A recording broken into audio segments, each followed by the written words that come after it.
National Referral Hospital. And I'm here to read you the press statement on patient Kakoza John Baptist, rest in peace, husband to Justice Irene Mulago.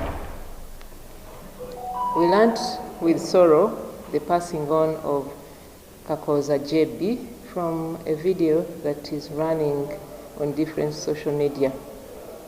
And of course, we condole with the family. The late Kakoza was under our care from the 4th of April 2025 to the 6th of May 2025. And he received treatment for various ailments because he came in as a referral from Zambia Hospital. The deceased was a 71-year-old male Ugandan who was admitted through our private outpatient to Ward 6B of Mulago National Referral Hospital. He presented with multiple complaints and illnesses. He had reduced level of consciousness for 1 day, because preceding that for 3 days he had refused to eat and take any medication. We resuscitated him with intravenous fluids and other forms of treatment, intravenous treatment.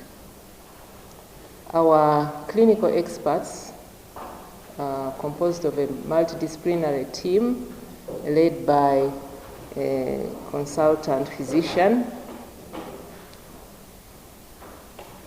reviewed him and established that he had long-standing progressive withdrawal and reclusion from friends and family with poor adherence to medication. Our clinical laboratory tests done then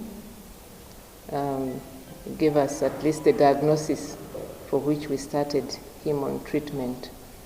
The empirical treatment which we initially instituted included passing an esophageal tube, which would enable us to feed him and also administer the oral medication. But unfortunately, the attendant rejected the introduction of an NG tube at that time, until on the 15th of April, 6 days later, when the attendant agreed that we pass that NG tube. And this was documented on file, because when we want to administer medication and either patient or attendant refuse, we document it on file. But failure, of course, to administer that NG tube and feed the patient and relying on intravenous feeding, the patient was deteriorating. On the 16th of April, the attendant consented to the passing of the NG tube, and that helped us to administer oral feeds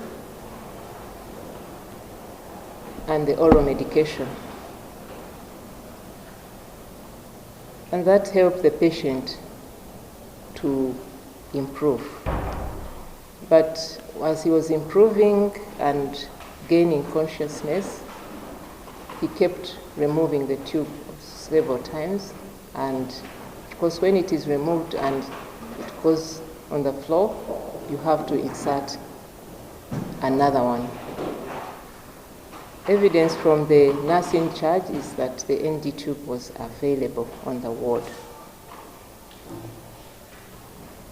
Further review prescribed reinstatement of medication that he had defaulted on.